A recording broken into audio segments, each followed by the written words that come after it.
Again, welcome to everybody, and sorry for this 10 minutes of delay. Actually, the last symposium finished right now. It was really interesting, but there's a good news.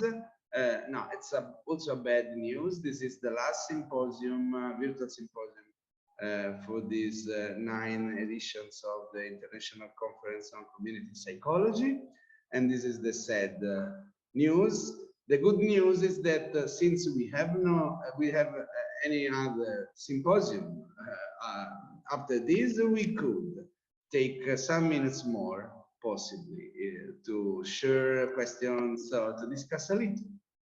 So, nice to see you all. It's a great pleasure to be here.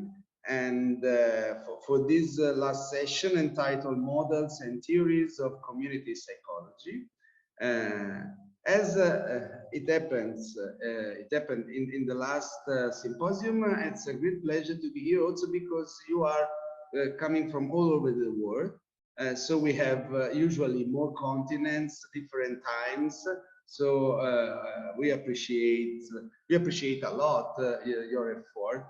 In the last symposium, we covered all the world, from Australia to Puerto Rico, and South America, Asia, South Africa. So it's really, really an honor to be here and to have the opportunity to listen to your jobs and to have the honor also to coordinate this symposium. Just some information before to start.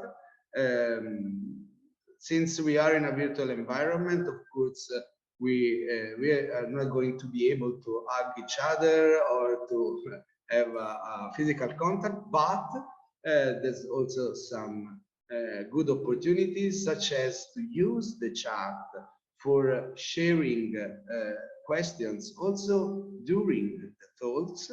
So I could have the opportunity to propose the different questions possibly to the speaker at the end, but of course you are free to unmute you and to make your questions directly. And I would pray you to try to stay within 8 to 10 minutes for your presentations, so to have at least 5 or 6 minutes to share insights or questions after the presentation. We are going to have a video contribution because our colleague is not going to be here, but I would like to maintain this contribution as the last one, starting with HAMMAD ZAHID MUHARRAM, that I can see. Hi, HAMMAD, nice to meet you. Hello. And HAMMAD comes from the Padjadjaran University in Indonesia. I'm sorry if I didn't pronounce it correctly, but yes, correct, Andre. You can correct me, of course. And Hamman is going to present to us a talk entitled Becoming a Community Psychologist in a Local Setting in Indonesia through our collaborative and interdisciplinary work. Hammad, if you want, you can try to share your screen and, of course, to start when you're ready.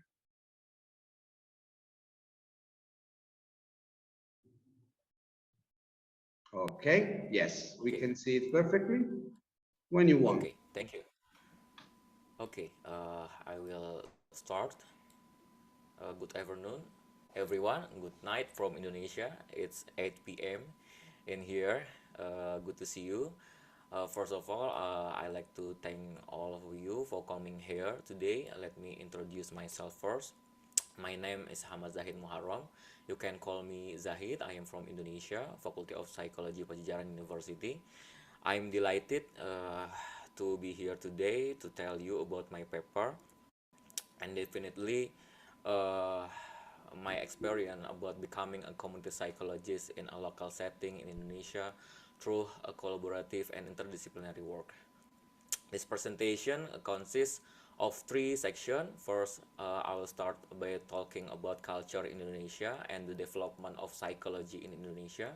Then I will focus on my practice as a community psychologist, and finally I'll end with the framework of collaboration and interdisciplinary work. So let me begin this with an introduction to cultural diversity in Indonesia. Okay, Indonesia is a multicultural and pluralistic country, as you can see on your screen. We have 279 million total population, and as an archipelagic country, we have 18,000 islands spread from the east to the west. Indonesia has many ethnic group and culture. We call it suku, that are 1,300 suku or ethnic group in Indonesia, with many various language spoken. Also, there are 6 official religion, including Islam, Christian, Catholic, Hindu, Buddha, and Konghucu. Following that, race in Indonesia are classified as Malayan Mongoloid, Melanesian, Asiatic Mongoloid, and Caucasic Indic. With so much diversity, Indonesia has one motto called Bhinneka Tunggal Ika. It means unity in diversity. It's a Sanskrit language. This motto refers to the diversity of the country's internal composition, but it also implies that despite its multicultural society's differences, the people of Indonesia have a true sense of unity. Okay, let's move to the condition of professional psychologists in Indonesia. As you can see in the chart, industrial psychologists are the most prevalent psychologists in Indonesia today, followed by clinical psychologists, educational psychologists, and then other psychologists, including community psychologists. Of course, this is a concern because many psychologists are more focused to practice in settings such as corporation, school, or counseling room. This means that psychological service in Indonesia can only be obtained by those in the middle to upper economic range. And if we look at it, the ratio of psychologists to the total population of Indonesia is 1 in 10,000, which is obtained by considering the practice of individual psychologists. If psychological services are carried out communally, then this comparison will definitely be smaller. Next, I will introduce my practice as a community psychologist in Indonesia.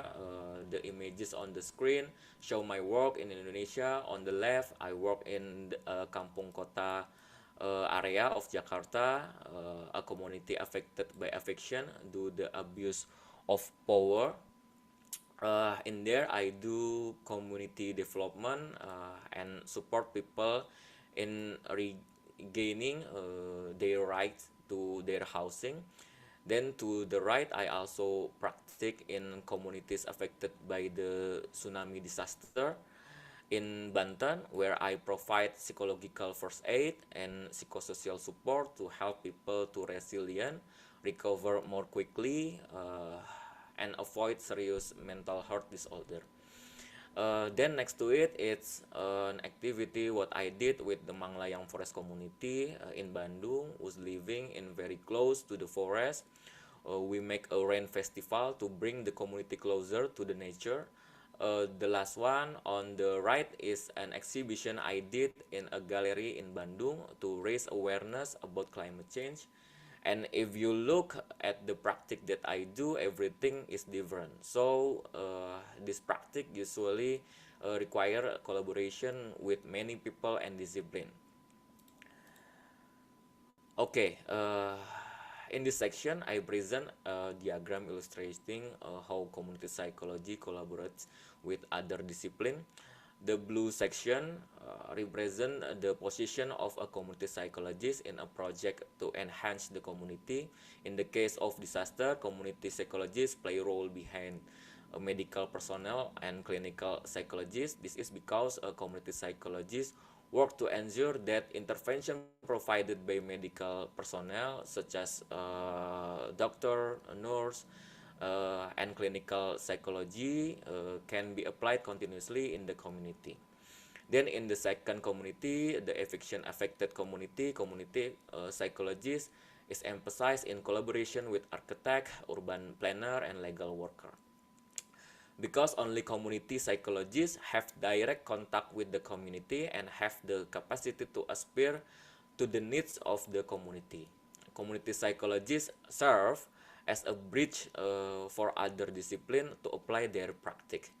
The latter is nearly identical to the first, to the before. Community psychologists are a key actor to establish community agency by collaborate with storyteller, artists, and agrologists. The detail can be found in the table below with what kind of community do I work with, then what empowerment method do I utilize, then what outcome do I obtain, and what competencies do I employ as a community psychologist in Indonesia.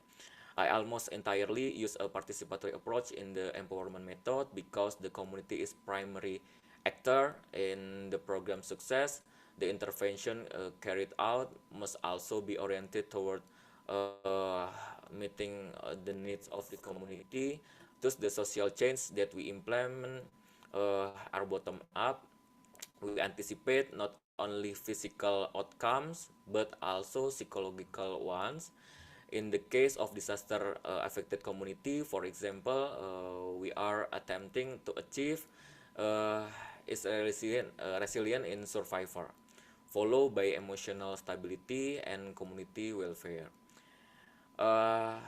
And then there's the Kampung Kunir community in Jakarta, which was has been impacted by eviction. As a result, the sense of community that had previously been lost due to the eviction has been recovered, and of course, built an institution that is fully controlled by the community, giving the community autonomy, which will then be used as a legal basis for building communal houses. Meanwhile, the expected outcome in the Manglayang Forest community is increased awareness of climate change and landscape change that can disrupt ecosystem stability.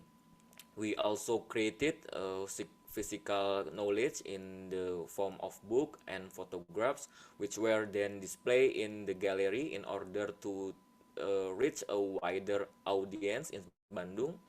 The competency I use are listed on SCRA website as one of 18 competencies. Furthermore, community psychology in Indonesia requires specific competency such as sensitivity in observing historical, spatial, and social phenomena, the ability to support and facilitate the community follows, the ability to apply a critical ethnographic approach, as it is the most important tool for observing the culture that exists in the community in Indonesia. The final competency is ability to focus on environmental behavior.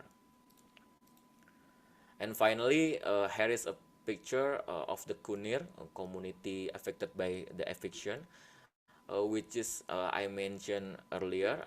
Of course, we was successful in build vertical houses with my collaborative partner, architect, and other discipline, so that community could live more peacefully and achieve community welfare.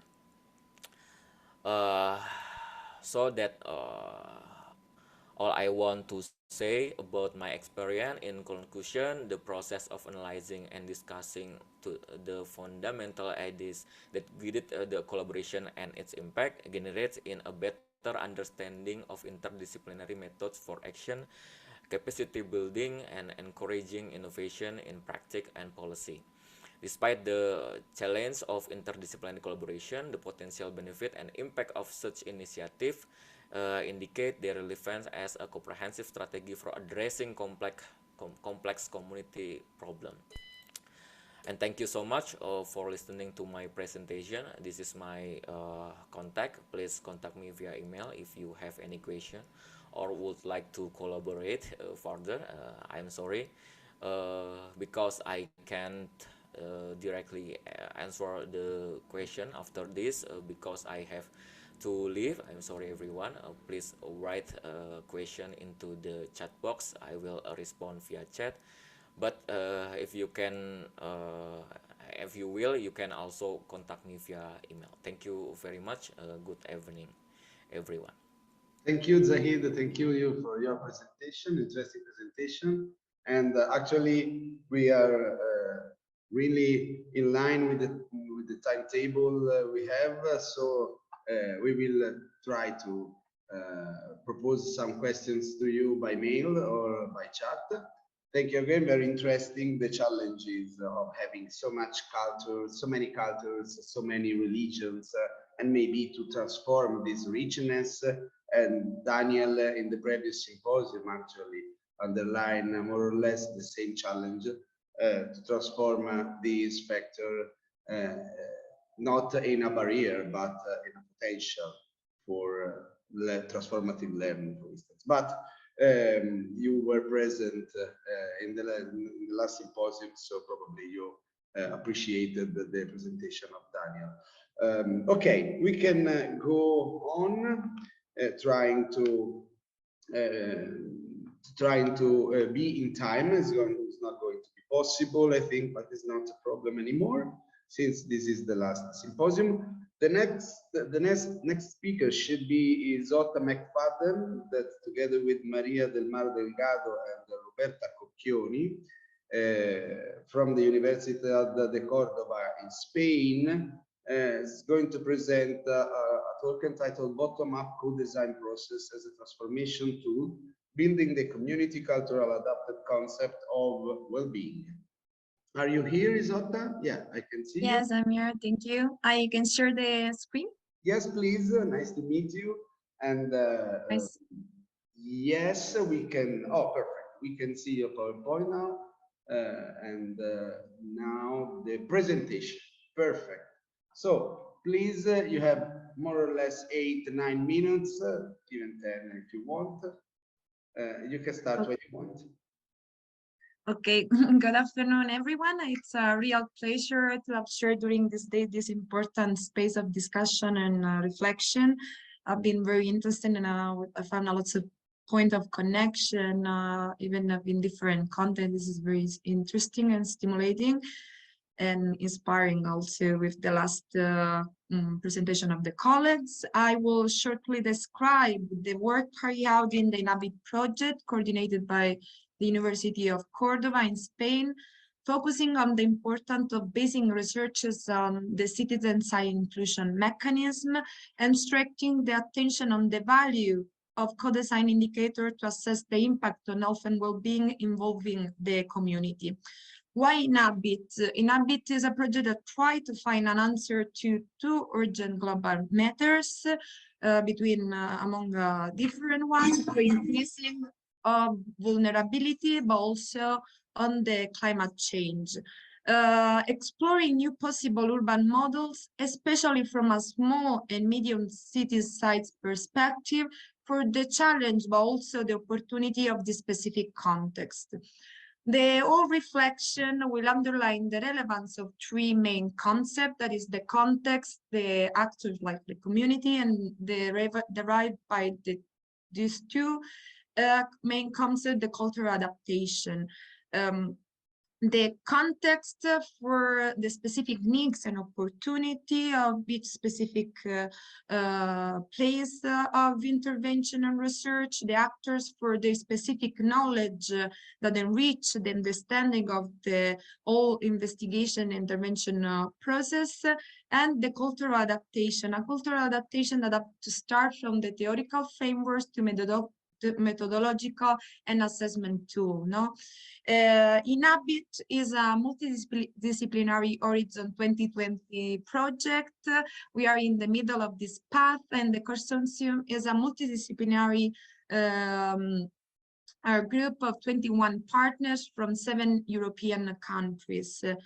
The main objective of INABIT is to investigate how innovative action and solution can foster inclusive health and well-being, mobilizing undervaluing resources such as cultural heritage, food, human-animal bonds, environment, and art, with what we call visionary and integrated solution that have to be co-designed, co-development, and co-management by local inhabitants and relevant stakeholders, with an approach that we have defined like public-private people participation, or this whole community perspective, and also including a gender diversity, equity, and inclusion approach.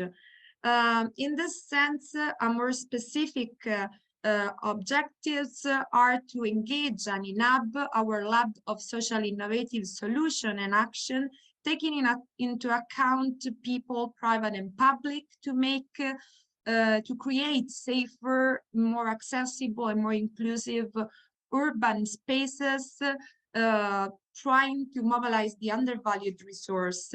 When we talk about undervalued resource, we are not just talking about social innovation, but also digital and technological innovation, cultural and nature-based solution innovation. To achieve the main outcomes of our project between the engagement, the behavioral change with GGI perspective, generating new assessment tools for measuring inclusive health and well-being. Our project is structured in 9 work packages. The 4th is related to pilot studies, and then we have transversal work package. The 4 pilot studies are focused on 4 main values. We have the city of Riga working on food and healthy habits, Lucca, human and animal bound, Cordoba, that I more directly represent, art and cultural heritage, and Mitra, art and environment. In Riga, more specifically, we are working to create an intercultural and creative food hub among a community center and a community kitchen to promote also healthy food habits. In Lucca, the human-animal bonds from a urban perspective, trying to generate and promote animal-friendly policies and a new urban planning.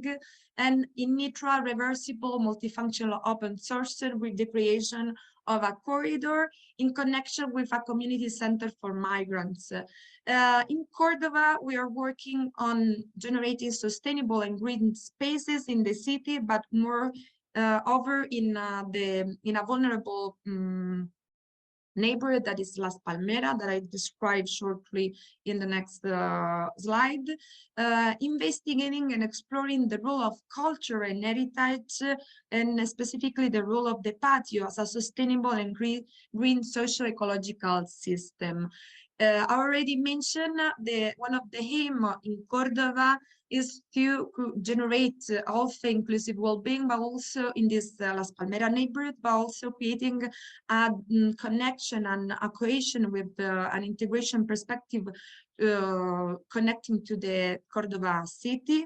This whole period of work, we are now in the second half years, including the period of the pandemic, allowed us to put on the roots for establish our IT plan, our action plan, defining its theoretical framework, select the main appropriate methodology to apply to our specific context. During the path, we have faced different challenges, more general and transversal, such as the COVID-19 pandemic, in a more specific way, the high vulnerability of our context. In fact, Las Palmeras is unfortunately characterized by different kind of vulnerability, from education, stigma, environment. We can mention high rate of school dropout, high level of violence, lack of cohesion, mistrust of administration, low income. And to use the words of one of the person that we have interviewed at the beginning of the project, our grandfather, say, if you don't have what to put on the table for your kids, so you don't have time for education. So it's make hard all this engagement and participation process that is at the base of the success of our project. But Besides all this problematic, as I've already mentioned in other interventions today and in previous days, we had used an approach based not on deficit but on the talent, with the aim of activating abilities and skill of people. So to co-design all the project of our work, we have followed a specific model, a person-centered model, a community-centered model of intervention in which the participation and the protagonism of all actors is considered essential in order to boost inclusive health and well-being. And in our co-design process, we have established working in 5 specific areas, that the one that we are sharing now in our presentation.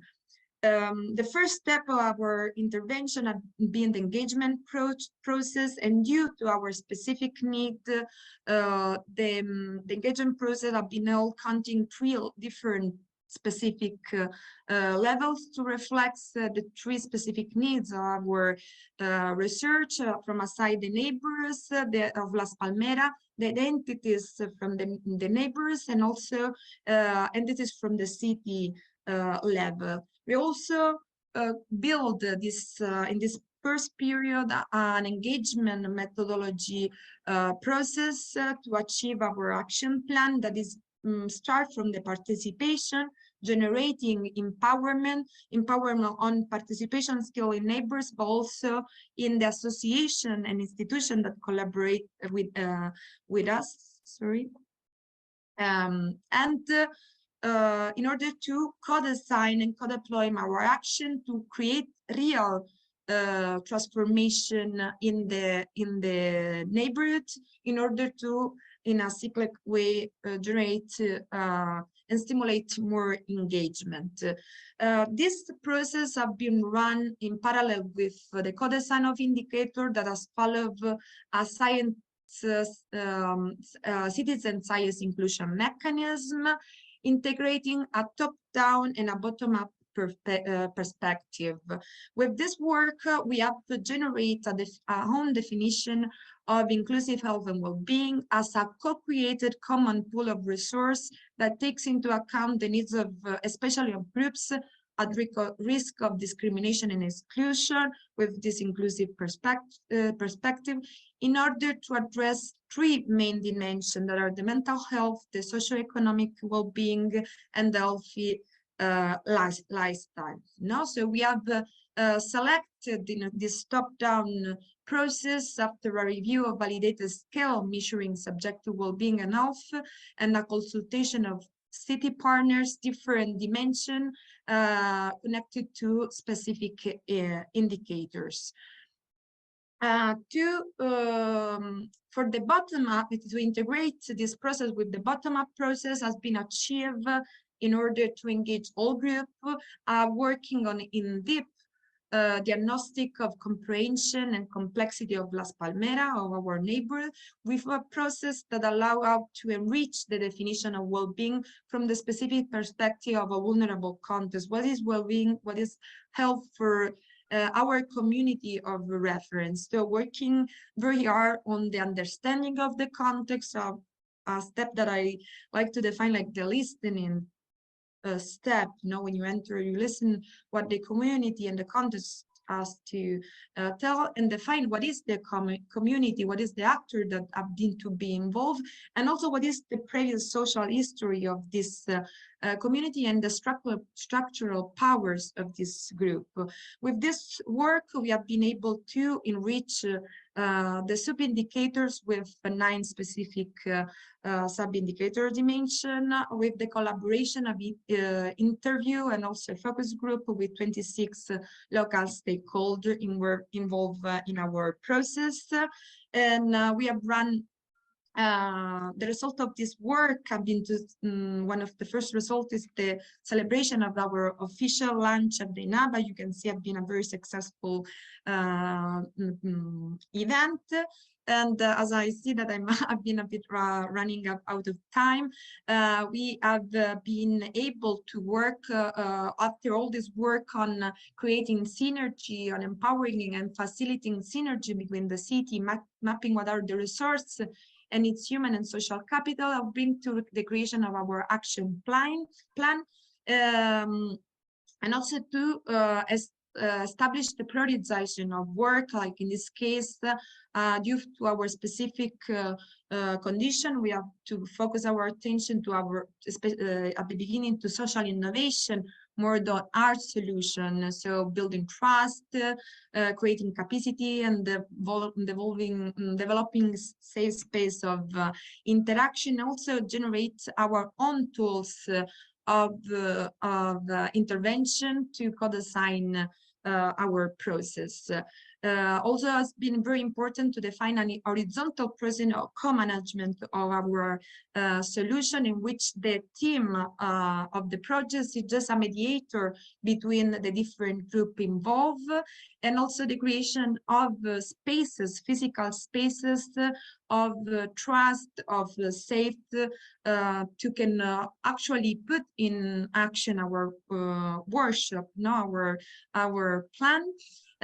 During this period, we have achieved, we have different ongoing co-deployment, like monthly radio program, that is a community radio, a talent map of the neighbor, inclusive health and cultural walk, and different spaces renaturalize, and also focus on generate safer, more safer, but also greener, and that help the reinforcing and the rebuilding of what is the community life, in order to can really boost this participant approach. So far we have we can say that we have achieved a different objective. We have consolidated our INAP, that is always an open group. Also, we have established a method to move from the co-design to the co-deployment.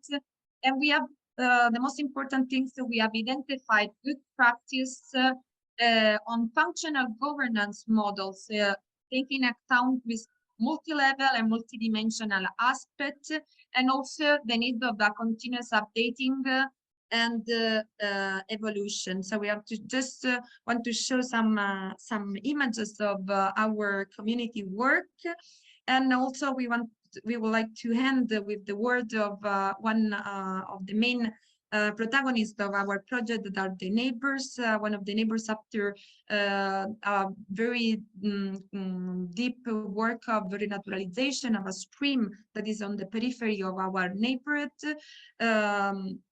say that inhabit is a sign that something new is coming, that a change is possible, just to reflect the importance to achieve this engagement process, but also this empowerment of the same inhabitants of the city. Sorry if I ran a bit out of time. Here we have you. Thank you, ISOTTA. Thank you. It was really interesting, and the project is really fascinating. I left you the time to finish, but unfortunately the 5 minutes of questions has gone. But of course, the other participants could use the chat to congratulate with you, but also to make questions. So let's try to go on.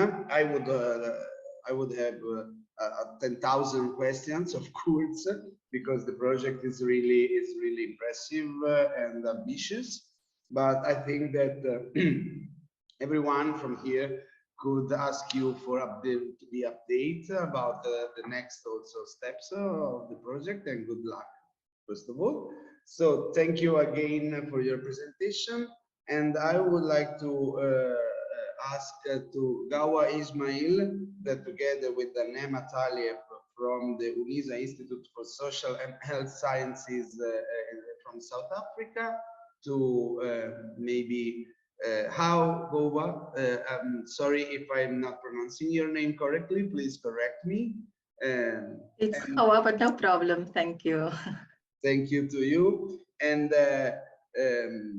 GHOUWA is going to present a talk entitled Perspectives on Community Engagement, Compassionate Community Grassroots Conversations from Stimulating Critical Thought and Social Praxis. If it's right, GHOUWA, you can share your screen and start when you want. Thank you, Andrea. Is my screen showing? Perfectly. Thank you. Feel free to Thank you. start when you're ready. And it's in presentation mode? Yes, yes. No, it's perfect. We see it at full screen modality, so it's okay. perfect. Thank you so much. So as Andrea indicated, I'll be speaking about compassionate community grassroots conversations for stimulating critical thought and social praxis.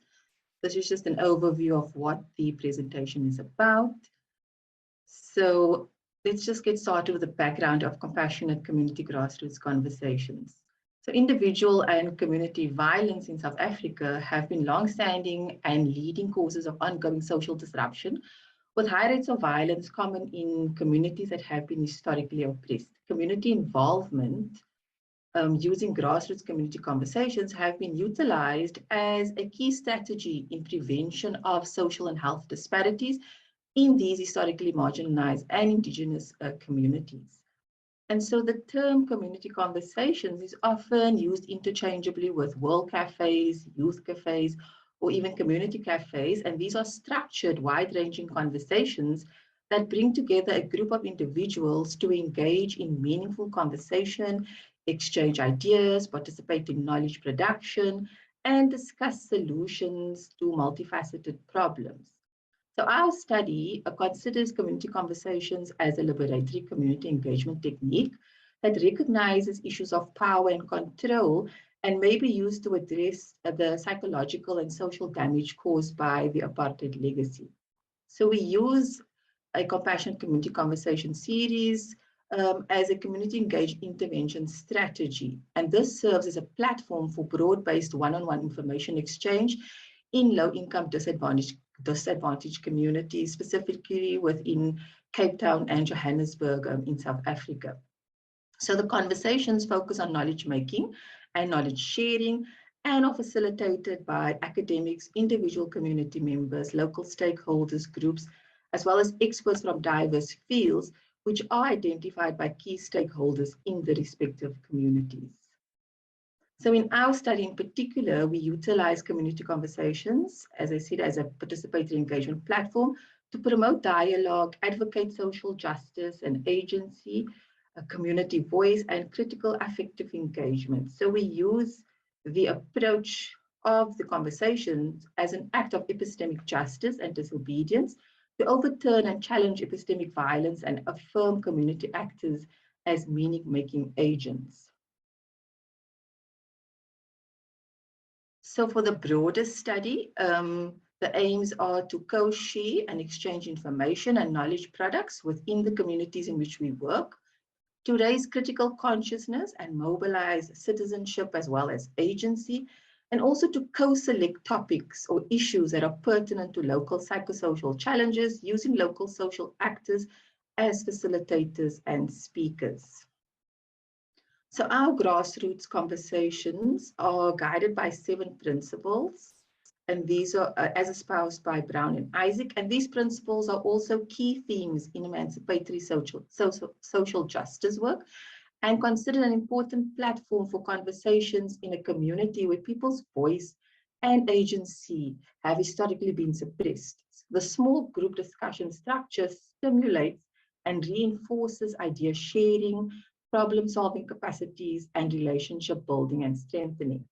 So the 7 principles are just clarifying the context, purpose, and participation, creating a hospitable environment where people feel comfortable and free to share and explore thoughts and ideas, exploring questions that matter, encouraging mutual sharing and co-learning, connecting diverse perspectives, listening together for patterns, insights, and deeper questions, and then finally sharing multiple insights.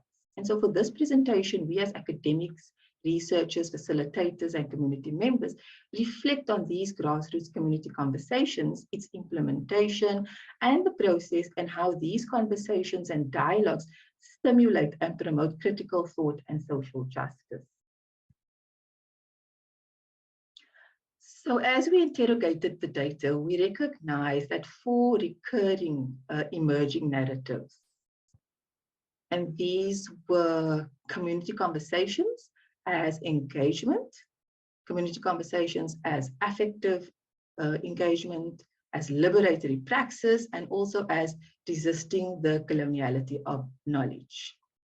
So when we look at the first narrative that emerged, community engagement allows working collaboratively with local partners and sharing common goals and interests. And this aligns with a critical decolonial approach as it is grounded in the principles of social justice, critical consciousness, and self-determination. And just one of the quotes that emerged in this narrative is where one of the facilitators said that community conversations blend a ground-up grassroots approach to dialogue with community building, collaboration, social action, and social justice by providing a platform for community members to engage on core issues. And you can just read the others, I think, just for the sake of time. When we look at the second narrative, which is community conversations as affective engagement, it is seen as a humanizing process, and it allows individuals or participants to appraise and question the core triggers of everyday life challenges, reflect on themselves and their responsibilities and roles as change agents. And so, as the one facilitator indicated in the quote, it says that in general, the community conversations become an emotionally charged environment because the trusting setting that is fostered creates opportunities where individuals are able to unburden their soul, let their guard down, remove the proverbial unplugged emotional plug, releasing long pent-up frustration and hurt experience during their lifetime, and in the process, begin the process of healing. And it's not as simple as that, but this is just basically what was discussed and what we feel has come to the fore. With the third narrative, liberatory praxis, it foregrounds liberatory, decolonial, and social justice epistemes in the pursuit of advancing social praxis and sustainable transformation. And here, one of the quotes indicate that community conversations provide an opportunity for expression of the plurality of subaltern voices from diverse social actors, such as individuals, activists, CBOs, NPOs, NGOs, as well as local government, to co-produce knowledge, which engenders critical thought, induces confidence, raises awareness of agency, and agitates for social action. And then finally, we look at resisting the coloniality of knowledge. And these conversations can be viewed as a form of resistance in that it transforms dominant forms of knowing. Participants are able to think and speak from a subaltern epistemic location and critical perspective, and knowledge is produced from the ground up.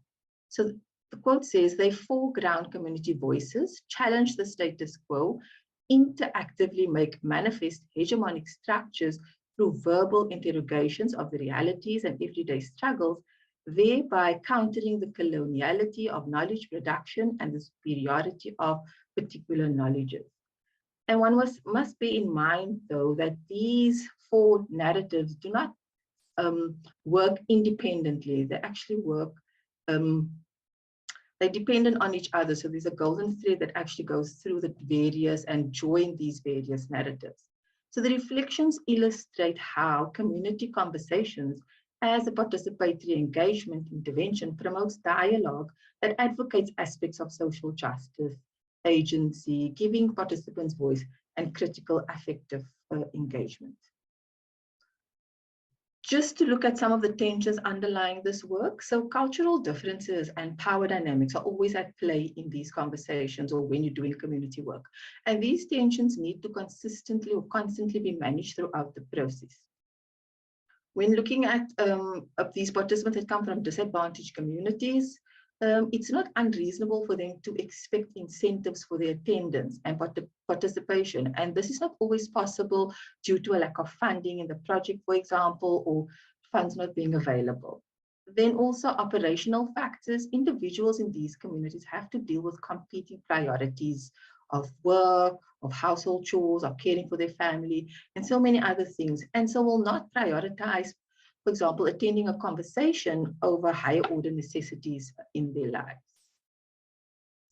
So just some concluding thoughts. Community conversations can be seen as an inclusive strategy that embraces subaltern knowledges in the knowledge production process.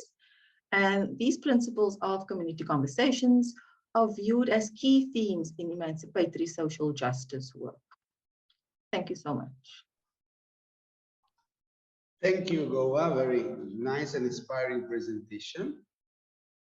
I don't know if the colleagues have already some questions for you. I have a curiosity actually, and maybe the seed for a question, but depending to you. So the community conversation is of course a very fascinating perspective also for actual research and intervention in general. But did you think to use some measurables in order to assess, let's say, the engagement already existing in the community that is enrolled in a community conversation? I mean, can it be also an assessment tool beyond its capacity to produce an intervention? Did you consider this perspective? So thank you for the question, Andres. So at our institute, we actually have a community engagement model, and this actually forms part of that. So we've used this method in various aspects within our institute. So we don't only use it as an intervention strategy, but we also use it, for example, as monitoring and evaluation. So the different forms in different projects. I see. If that answers your question. And also just to say that in the communities that we work, we've been working for the past 15 or more years. So we're quite familiar with the community. And so we've always tried to improve and challenge the community when it comes to our methodologies, and they challenge us as well to improve and to always use most innovative methodologies to gain knowledge and also to share and provide interventions. Yeah, I see. Anyway, I think that analyzing the interactions, dynamics, as well as contents, it would be possible to assess what's the level of engagement and participation. Also, because in Europe, at least in the last 10 years, the European Commission invested a lot in promoting projects, promoting the participatory citizenship, and with others labels, this kind of activation of community. I think that the tool you presented us is inspiring for both interventions, assessment, but also, as you know, since it apparently, or at least to me, it has these two souls, these two sides, it appears as perfect for actual research in order to measure and intervene at the same time. What do you think about it? Yes, I totally agree. Cool. Nice. Thank you, because I'm honest, I didn't went in deep in this in this strategy, so I will study for the next time, I promise. And maybe I will write to you to know something more about it if I can. I have. Yes, you're welcome. Thank you very much. Thank you very much. And we can go to the next speaker, which is Nancy. I can see Nancy. Hi, Nancy. Good afternoon, morning, or night. I don't know. Actually, morning, very early morning. How are you all? Nice to be here. Thank you, and it's nice to see you, and thank you for your effort. Nancy is from the Educational Psychology Psychological Service in US, and she's going to present a talk entitled Decolonizing Homelessness, Choice and Community. And thank you again, Nancy. If you want to present, we are here to listen.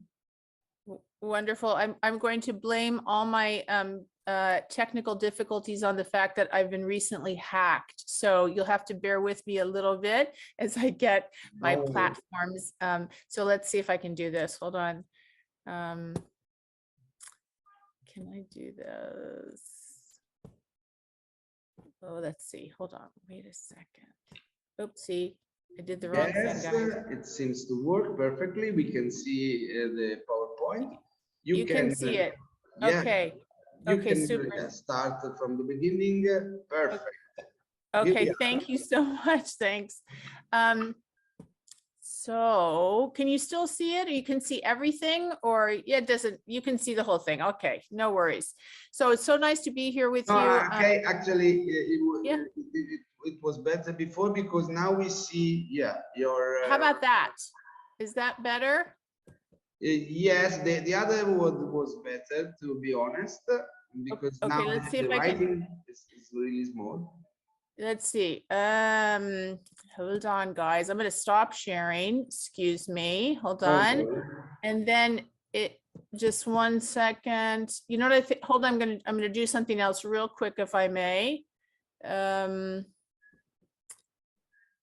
Okay. So is this better? The moment we cannot see anything. You're I not know. Okay, I'm sharing. so sorry. Okay, let's see. Let me try again. I'm going to share the screen. Yes. Hold on. I'm going to do this. How about this? Hold on 1 sec. Yes, it can be, but actually, I think you could present like before. It was perfect at the beginning. It was very Is clear. that okay? Is that too small? No. Yeah, a little, but you can go like this if you want. Okay, I think that because the other one now is telling me that there's an error message. So sorry, I've reconfigured this computer and changed all my passwords. Sorry, guys. Okay, let's go. Don't worry. Okay. So from the perspective of community psychology, of course, homelessness is a huge problem associated with the destruction of community and social norms. And so the objective of my paper is to evaluate homeless policy and goals in the wake of a pandemic, of course, and in particularly to critique current mainstream perspectives on the homeless problem. This paper focuses particularly on transitional age youth, which is young adolescents to young adults, because this is a crucial subgroup of the homeless who have had significant traumatic experiences, which isolate them from both the sense of themselves as well as their communities. And finally, it's to recommend a decolonization framework for homeless services to integrate and advance some best practices. So let's see, does this now work? I'm hoping. Yes, okay. The crisis of homelessness, we really are on the horns of a dilemma. Particularly my focus is in the United States and Los Angeles, because as we've had just a very recent update in the homeless count that was put on hold for a couple of years, we see that homeless rates are climbing. And so increasingly media and politics is focused on the immediacy of this problem, because the homeless populations are crowding the streets and serving to, be sort of a backlash, have viewed politically as a backlash against this, the unhoused. So the question is, does one move expeditiously to get the homeless off the streets in a sort of large scale aggregate manner, or does one focus comprehensively on solutions that will allow housing for long-term solution rather than immediacy? And of course, there's benefits and liabilities for both. In terms of the politics of homelessness, the public attention has recently been catalyzed, particularly in Los Angeles, and the current politics around the mayoral race has really centered on that one crisis of homelessness. The interesting aspect of this is that a recent RAND Corporation, local think tank corporation, study showed that large swaths of the homeless population reject the housing that they've been offered, which of course adds fuel to the fire in terms of political controversy and public policy controversy, showing that really the homeless don't want the options they've been offered, and what that means for the political narratives and the policy solutions. So Who are the homeless? Let's just make sure we've defining our population. Of course, they represent a very diverse population, disproportionately diverse. African Americans are a disproportionate percentage of the homeless. Adult Latinos are now rising for the first time in several years. They're the leading rising group in an ethnic racial group for the first time since 2020. And gender diversity is also disproportionately represented. When we think of that diversity, we then have to think about the diversity of need, which is on the backdrop of the racial, gender, language, and diversity. There is substance abuse and mental health needs. About 1/3 of the homeless in Los Angeles County report substance abuse. About 1/4 report long-term mental health conditions. And over 40% of adult homeless identify as having either a substance abuse or a mental health condition. So it makes it quite problematic when you're thinking of how to best deliver services. I'm focusing particularly on transitional age youth, which are late adolescents to mid-20s, because this group not only replicates the demographic diversity and range of needs of the larger homeless group, but it has the added complexity of their young age and high risk factors. One of those risk factors, of course, is represented here. More than 50% of TAY are African American, nearly 40% Latino. But the thing that's most troubling is that many TAY homeless, they end up being part of the chronically homeless. So if the chronically homeless are defined as individuals who are homeless for more than a year and have a serious mental health or disabling condition, we find that about 50% of the TAY are unsheltered for the first time, and over half experience homelessness for more than a year, which means that the TAY youth, transitional age youth, are basically, they're sort of canaries in the coal mine. They're poised to be the next generation of the chronically homeless. In terms of the reasons for TAY homelessness, there's a range of those, of course, including family conflict and breakdown, domestic violence, abuse, addiction of a family member, pregnancy, rejection by family of their gender diversity, and then transitioning out of foster care and incarceration. There's quite a large number of more than about 30% of individuals who are transitioning out of foster care and or incarceration that find themselves unhoused. And unfortunately, the housing opportunities for those populations exiting foster care and incarceration are difficult to serve, and they ultimately fall into the population group of the TAY homeless. In terms of this complexity, the diversity of demographics and diversity of needs, this means that really and truly TAY homeless have a multi-dimensional diversity. So we have demographic diversity, we have age diversity, and then we have mental health and social services needs that are quite diverse. So effectively serving this group requires strategic thinking on the ways to reach, engage, and support the homeless TAY. And so of course, when you think of that difficulty in servicing this high-risk population, the immediacy of the current political narratives to move people off the street and into congregate interim shelters is alarming, because it flies in the face of best practices. So the paradoxical view of the homeless is one that's quite interesting and can be revealing of an incongruence we have between how we look at the homeless and the policy solutions that will really effectively serve them. These paradoxical views of the homeless complicate the discussion about solutions typically these paradoxical views of the homeless use an economic framework that looks at the homeless as failed consumers and producers within society who prefer to stay on the streets. They are pathologized in terms of their substance abuse or mental health needs, but yet they're also viewed as responsible for their situation. It's paradoxical that they reject the available housing that's offered them, and that the individuals, these individuals who are outside the mainstream consumer society enjoy leisure.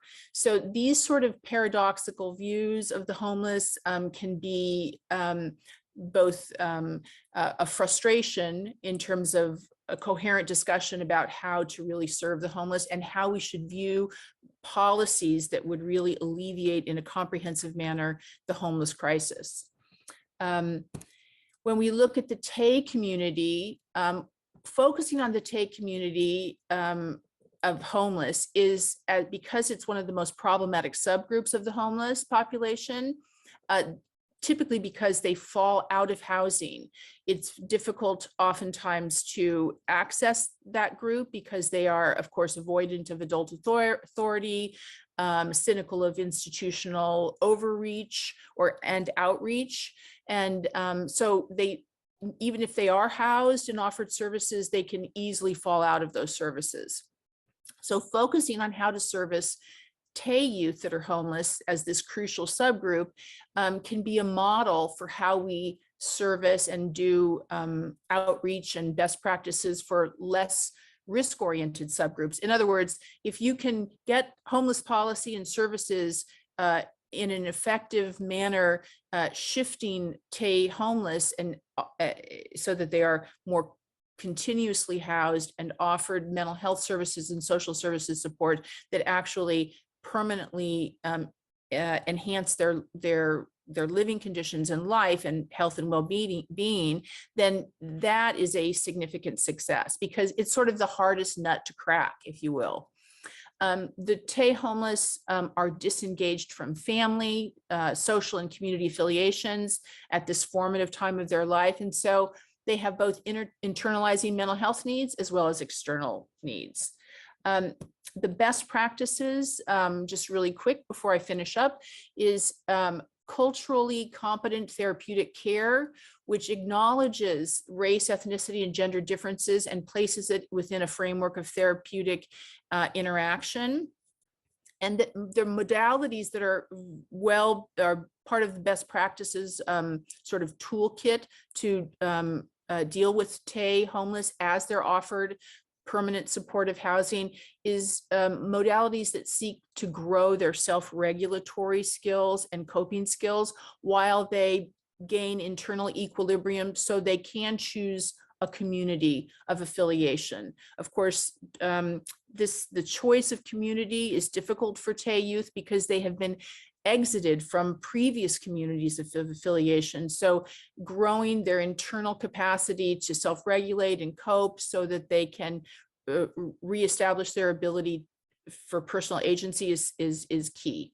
My last slide is that there's two particularly very useful practices in terms of therapeutic modalities for TAY youth, which are the attachment, self-regulation, and skill competency framework, which seeks to allow TAY to identify and self-regulate through coping skills.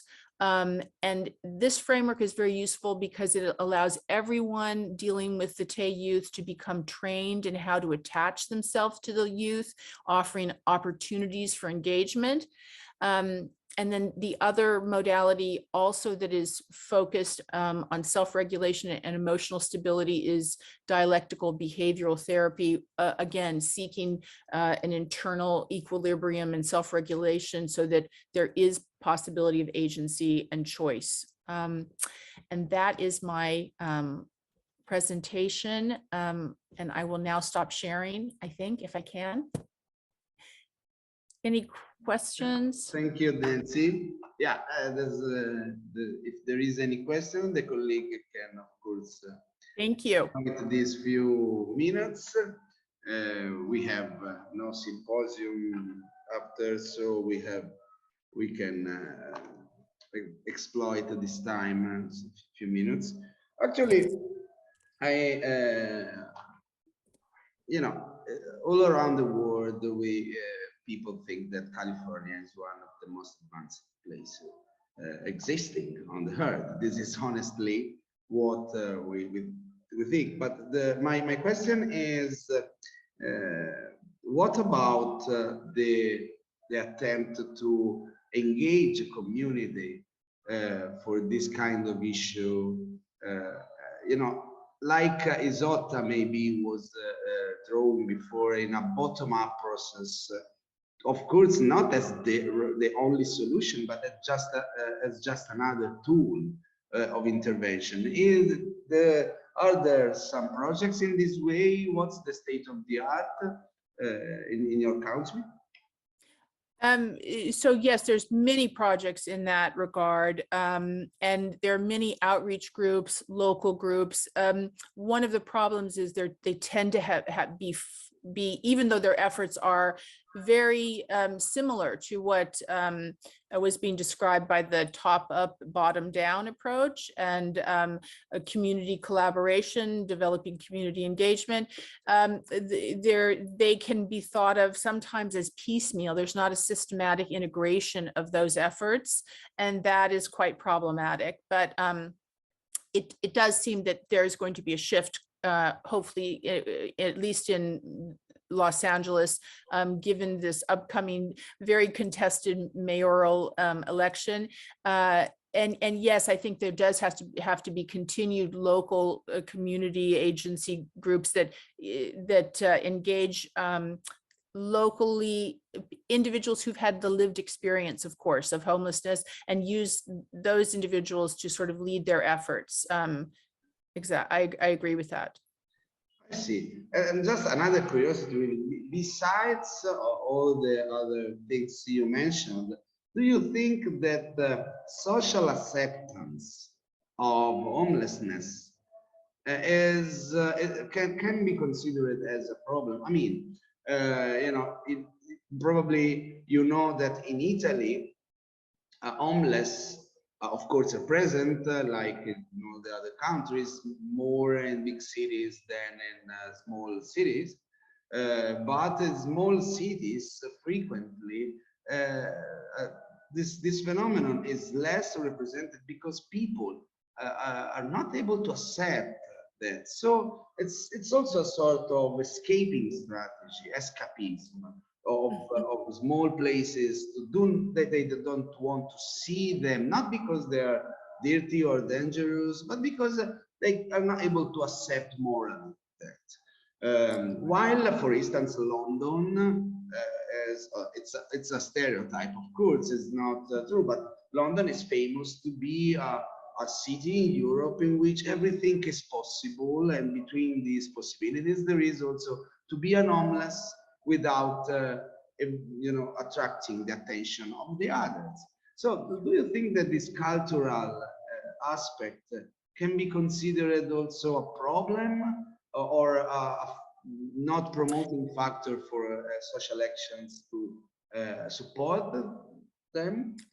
I definitely think that cultural relativism in that regard is an important factor, and I think that there have been, you know, how you conceptualize escapism, or either accepting homeless or rejecting it. I think that there's, you know, myriad interpretations of how it's been widely accepted for some time, and it can also be sort of apologized for, saying like, well, that's their right of choice, and that's kind of a common narrative. It's their choice, they choose to be like that. But and some people have even advanced the argument that being homeless is a culture unto itself. I reject that. I think that it is not a choice. I think that it is a manifestation of a systemic failure and individual need, and that if there were optional, if there were rational options for the homeless, they would certainly accept them, but they are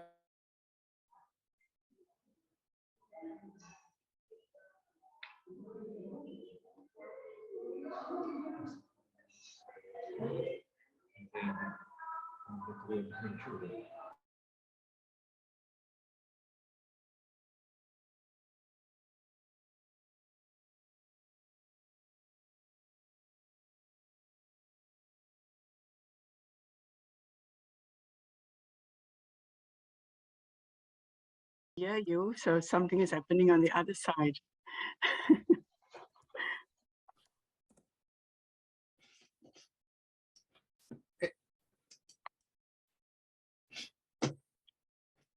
Okay, organizers are back, sorry. Like yesterday, someone unplugged the internet. So if someone received a message asking if the recording should continue, please press OK, yes, or everything. So sorry. Now later I will go to use violence on the guy that for 2 times in the last 2 days unplugged the router. So Nancy, I lost your last words. So I think we have to reconceptualize why we and reflect on why we either accept the homeless on the streets or don't. And I think that culture matters, as well as the politics in that place of acceptance or rejection matters. Yeah, I agree with you, of course. Thank you for this window. Thank this you. peculiar perspective on homelessness. And I propose to go on with the next speaker. We have the last 2 speakers of the conference. The rest of the conference finished 2 minutes ago when the guys shut down the electricity, but we have our time and we can stay a little bit more. Now we are going to have NAIEMA TALIEP that I can see. Hi NAIEMA, nice to see you. Hi Andrea, nice to be here. Thank you so much. You are really welcome. That together with GHOUWA that we listened before from again the Institute for Social and Health Sciences from the University of South Africa is going to present a talk entitled Community Asset Mapping as a Method to Foster Social Inclusion. And yeah, the presentation is perfect. And when you want, you can start. NAIEMA, thank you again.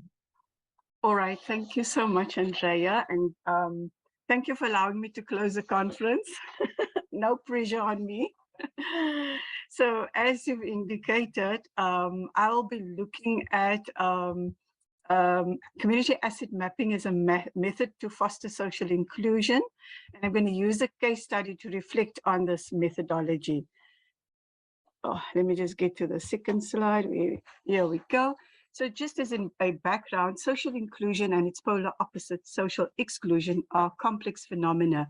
And these terms have been used to explicate acts of social stratification within societies to actually reveal how the categorization of people within societies establish social position, and to describe or even at times rationalize why particular groups are shifted to the periphery while others are worthy of access at the expense of the relegated. So recent calls for inclusive research practices are rooted in the exclusionary traditions of conventional research, which actually foregrounds academic interest, and publications are also addressed at research institutions and academics. And so in such instances, the university or the research institution exerts their exclusionary hegemony in the research process, and through their control of resources and decision-making, and consequential exclusion of community members in fully participating in the research process. So communities are involved only to the extent of mining data for academic or institutional benefit. And hence community engagement and participation are central to social inclusion. And that is why we adopted the approach of community asset mapping, which is embedded within a community engaged participatory action research approach, and is a method that makes allowance for exclusionary practices of conventional research approaches by enhancing social inclusion. And the process of social inclusion is thus geared towards ensuring that all citizens, irrespective of background, particularly those who are disenfranchised and marginalized, are afforded the opportunity and the resources to fully participate in the multiple spheres of everyday life, and to ensure that they have greater participation in the decision-making processes that actually affects their lives. And so just as the methodology, the aim of our study was to look at how community asset mapping can be used to foster social inclusion. And this is based within a broader project, where the key research question was to look at how the mobilization of community assets can transform community health by mobilizing males for peace and safety. And so this study was conducted in a long process of a long period of time, where we developed an intervention that is called Building Bridges Mentoring Intervention. And the study was conducted in a low-income, under-resourced community in the Western Cape. And the community context within which we work, and as GHOUWA has indicated earlier, is reflective of the previously disadvantaged masses within South Africa, and which stems from the apartheid era of racial segregation policies institutionalized by the apartheid regime. So the common thing within the community is there's high unemployment rates, high school dropout rates, violence is rampant, and there's poor service delivery within these communities.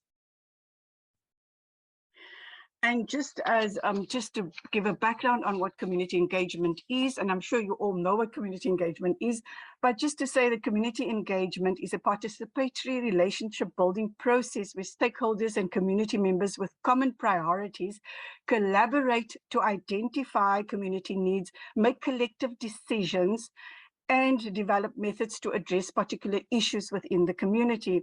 So it is a collaborative partnership approach that emphasizes active, inclusive participation, equitable power, and mutual benefit with joint activities grounded in the principles of justice, empowerment, critical consciousness, and self-determination. So CPAR, I'm going to use CPAR to save time, Community Engaged Participatory Action Research, can be defined as an inclusive, participatory, mutually beneficial, collaborative approach to research that foregrounds community engagement through equitable involvement of community members and multiple local stakeholders throughout the research process.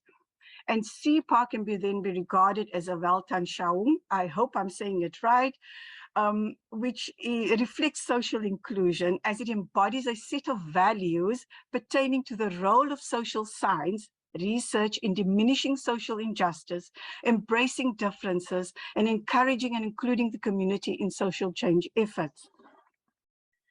My next slide.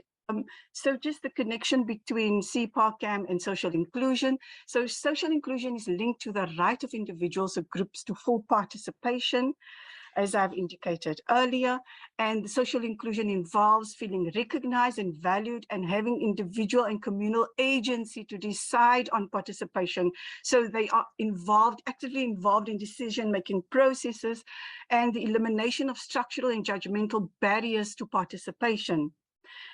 And in driving an inclusive agenda, therefore, it is vital for us as researchers and academics to use participatory research methodologies and that place marginalized or hard to reach individuals at the center of the research and participatory processes. And so community engagement and CPAR and CAM and social inclusion all embrace participation, inclusion, and it foregrounds community voice in decision making. So just as a background to what the asset mapping process has comprised. So community asset mapping is a research process or is a methodology that can be used to identify and mobilize often unrecognized or resources and assets within the community that are not really, people are not really aware of it. So it becomes more visible through the asset mapping process. So asset mapping process bring the assets within the community to the fore, and it looks at both tangible and intangible assets such as individual, relational, collective, social and institutional community assets. And all of these are done for community building and social transformation. The process is a sequential process. So all the activities within the asset mapping builds on one another. And it has a particular research objective in mind. So that's the end product of what you want to achieve with the asset mapping process. So in our instance, we looked at, we used asset mapping to see how we can use these assets to develop an intervention that addresses male interpersonal violence. And the asset mapping process is quite inclusive because it involves diverse local actors. So you have your service providers, your community members, your local NGOs, NPOs, government structures, people from all traditions, people from all faiths, people from all cultures. So it's really a melting pot of people that come together to map the assets within the community and see how they can build the community from this process. And so what we did is we conducted 3 community asset mapping workshops with 74 diverse community members, as I said, inclusive of multiple faiths, gender, age, educational background, and cultures. And the nice thing about the mapping process, people don't need to be educated to participate in this process because the process is very interactive. It uses participatory methodologies to identify the assets, and the activities is quite participatory within this whole process. And so we also had 1 mapping workshop with 18 service providers, and then we had 2 action planning workshops. So what the action planning workshop did is, the second picture that you can see there, we drew together all the results from all the workshops that we did in identifying the assets, and presented it to a group of community members and service providers and told them, these are the assets you've identified, these are the challenges that you identified, and these are the actions that you said could possibly take place. So then we use this process of action planning to narrow down the focus, because you must remember in the context within which we work, there are multiple competing priorities within these communities.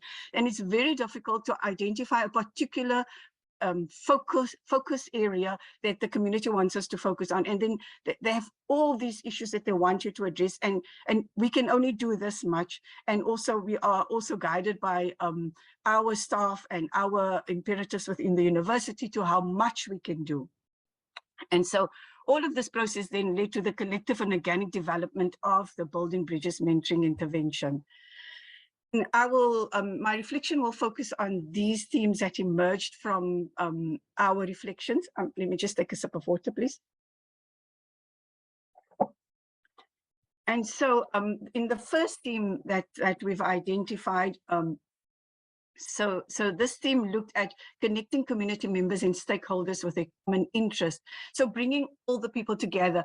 So Nash says to promote social inclusion, he proposes working with service providers, forming alliances and developing community initiatives as key methods.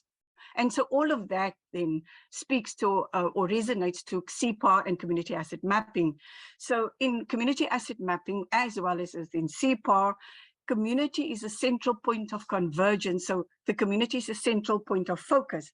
And so because of this, community serves as a foundation for any work that is inclusive of the community. And the workshops gathered community members around a common interest, and that is to mobilize community assets for the prevention of male interpersonal violence. And so the process of community asset mapping is inclusive. It uses a ground-up approach because we build the intervention is built from the ground up, and it engages with community members and social actors around a common interest, which is our aim of our project. So the CAM activities built a shared understanding of the key community challenges, and then it narrows it down to a specific focus by mapping existing community assets, exploring ways in which these strengths and resources can be leveraged to address this challenge that they've identified, and then determining the best strategies to address this challenge. This common agenda brought together stakeholders and people from diverse educational, spiritual, and multiple backgrounds. And it's important then for important factors to be considered to promote social inclusion within research is to include connecting people with common interests with each other and building of relationships between service providers and locals to assist all stakeholders to work together, because normally service providers are seen as a particular category of people and the community just go there for the services and then they don't see them again. And so they're not really involved within the community, they are in their own spaces and they provide a service. And this brought the community and the service providers together to see how they can work better effectively. So one of the community members or persons in the service providers workshop said this workshop made it possible for the service providers to relate to people who live in their community and also to the past of their place. So they were able to reflect within the workshops on the past. And it was good to get to know the other service providers and meeting friendly people, building relationships, acknowledging each other and accepting each other. So the next theme is creating inclusive egalitarian spaces for exploration and pursuit of community interest. So within the community context, there's not always spaces where community can come together to do this work. And because it's a marginalized community, the only spaces that there are really are our local churches and our local mosques. And the space where we met to actually do the workshops was in a local house church. So it's like a little garage connected to a house within the community. It's quite small, but we could meet there and do our initial workshops there. And then for the bigger group, we went to a bigger church within the area to do the workshop. But just in terms of this, exploring, being included and in the research process means that community members are valued as equal partners. So participation is encouraged and opportunities or spaces for community involvement are created. Even though these spaces were only used maybe for Sunday morning church and it wasn't used during other times, these spaces were then mobilized to be as an asset within the community that could be used by just having the asset mapping workshop within the space. And according to Crawford, there are two essential conditions for valued citizen involvement. One is access. Individuals must participate in or have access to such situations to begin with. And number two is support. Once a particular space is there, individuals must have the required practical means to participate as respected, valued equals within the process. And so asset mapping created this opportunity for participants to have access to a safe space and to also be a supportive space that allowed them to voice their opinions and to co-create knowledge within that space. So community asset mapping provided an egalitarian safe space in which community members could find common solutions and they were valued as equals in the co-construction of knowledge. And just one of the quotes that emerged from the study is, I think what is most important is the outcry of questions. Which assets is there that can contribute to development of our community? So this is when one of the members of Hearts of Men was there.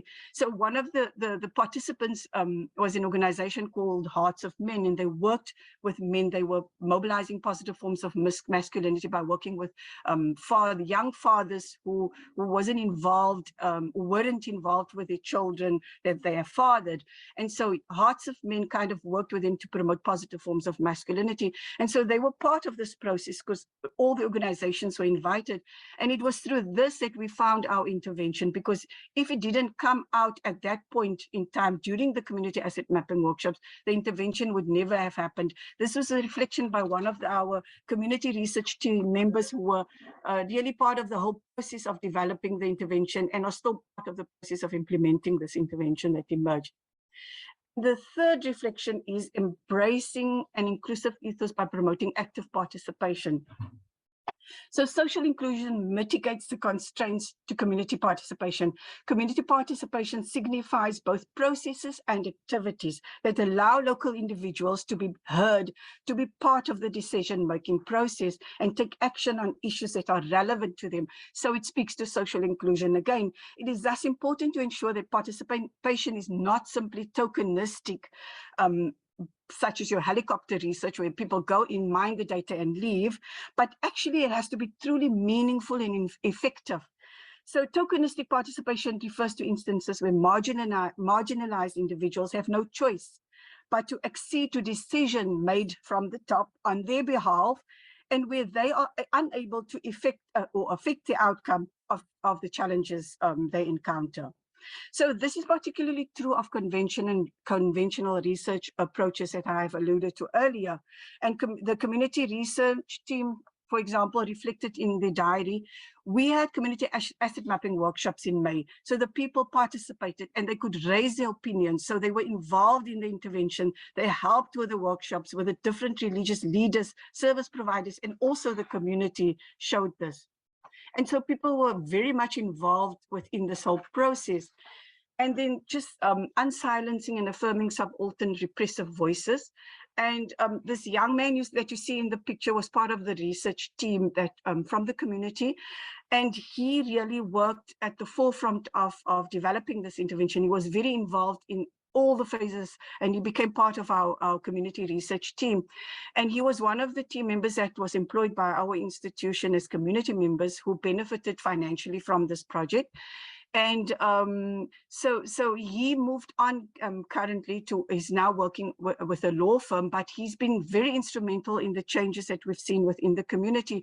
And he's been very involved in sharing his views, sharing his opinions, and bringing about change within the community. And so unsilencing and affirming subaltern voices, the requirement is to include the opinions and needs of local people. It is a major challenge in mental health research currently. Deliberately utilizing inclusive strategies in research ensures that all voices are taken into account. As a community engaged participatory approach to research, inclusive community asset mapping approach, strategies and workshops, activities support the integration of multiple diverse and typically excluded voices. So this workshop and the reflection, one of the people said, this workshop showed that all of us are part of a bigger story. And within the working asset mapping workshop with the service providers, we did a timeline analysis and time trend analysis where they could reflect on the history of apartheid on their community. And so one of the participants reflected this exercise highlighted the horrific things that happened in the past, which many people cannot forget, but can repair themselves through their lifestyle and by creating a better future for their offspring. So asset mapping then also creates awareness of not only the past, but also creates awareness of our agency to bring about change, and that we have the ability to bring about change. Please, and so for the last, could you go to conclude? All right, so this is my last slide, just to say that community asset mapping process foregrounds the active involvement of community members in decision making. And what people said is that the greatest visible asset was that many people are prepared to work together. And so just to conclude, to stimulate active participation and inclusion of community members' research we must disrupt orthodox approaches and methods that are embedded in exclusionary practices. And so the photograph that you're seeing there, these are people who participated in the Building Bridges intervention. They completed within the community. And just to say that this intervention has been, because of the sustainability and the way we work with ZIPA, sustainability is important, and the community members has taken over this research project. It belongs to them, not to us.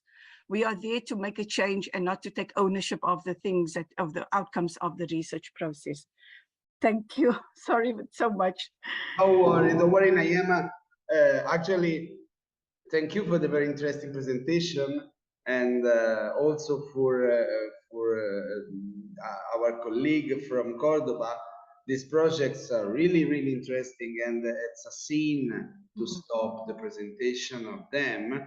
Maybe we could postpone the question time to another occasion. I'm pretty sure that you can exchange your emails in the chat, because this is just the beginning of many collaboration, or at least the detections of each other. And of course, I think that some colleagues will be interested also, because these recordings are going to represent a database for the conference. So I think this is another opportunity for virtual session We have no the possibility to interact physically each other, but these contributions will last and will be available for colleagues that could be interested and could follow the inspirations from one side, but also the research, and contact you or us in order to have a collaboration. So thank you again, Andrea. NAIEMA. Very interesting. And now we have the real last contribution, which is a video contribution from Marie-Claude, Richard, EMELIE, LAVOIE, Brendon Waters from the Laval University in Canada about the validation of the French language version of the Sense of Community Index 2. And after this, we will have 3 minutes to say goodbye each other and to conclude this symposium. Please, Manuel.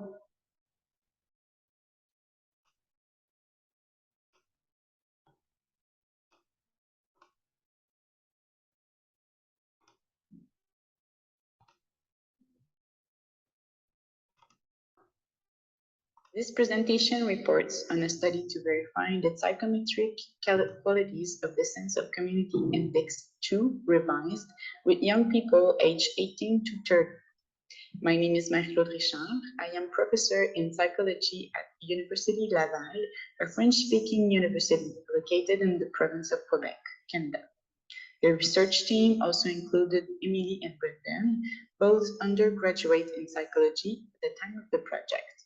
Sense of community is identified as one of the most important theoretical constructs in the field of community psychology. Sarrazin defined sense of community as a sense of belonging to a network of reliable, supportive relationships. Macmillan and Chavez then conceptualized this term around a structure of 4 dimensions. The membership or belonging dimension refers to the feeling of having invested personal resources in the community and of being part of it. Influence refers to the power that members exert among themselves. The fulfillment of needs refers to the values shared by members and advantages of belonging to a community. And finally, the sharing of emotional connection is defined as the recognition of shared ties, where the ties are the result of positive contact in a common history. These dimensions must be dynamically related together in order to create and maintain a sense of community. This definition is widely used, but not without some operationalization difficulties. The research objective was to identify the psychometric qualities of the indice de sentiment d'appartenance communautaire, or ISAC2, when used with university students aged 18 to 30. The validation procedure used in this project was comprised by 4 main steps. One of the aims of the study presented here was to determine the psychometric qualities of ISAC2 when used with university students aged 18 to 30.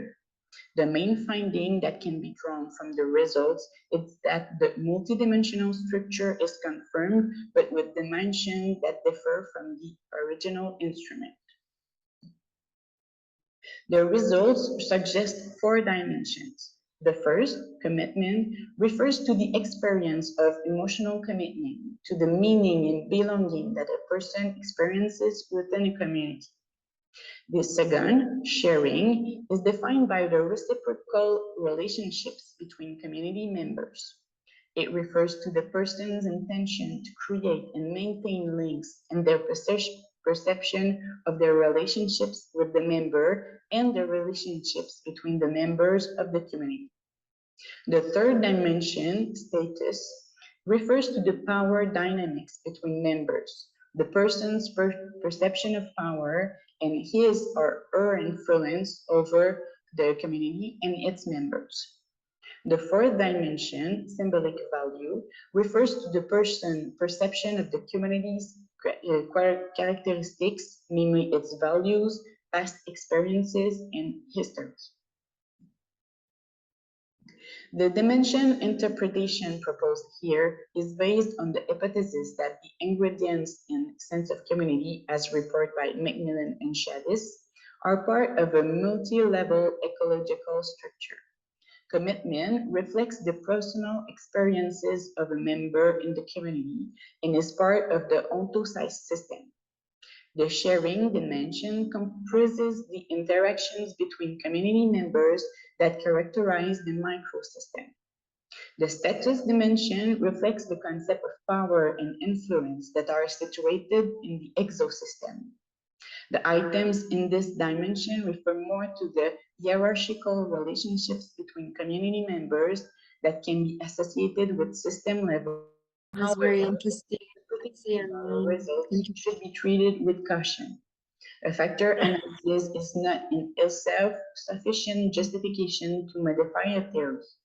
This change process must be theoretically well-founded.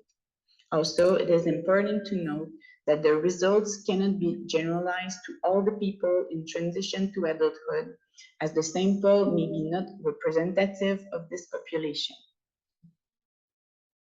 The results of the present study contribute to the debate on the validity of sense of community measurement tools. They indicate that the difficulty associated with the operationalization of this concept would seem to repeat itself in the French-speaking Quebec population. Sense of community is a concept that helps us to better understand what contributes to mental health. An instrument for measuring whether a person feels a sense of community was used for the first time with young Quebecers. The results indicate that the instrument could be improved so as to better reflect the circumstances of the population in question. Future research projects may aim to better understand the conceptualization of the notion of community for French-speaking population by conducting, for example, a qualitative study. Thank you for your listening.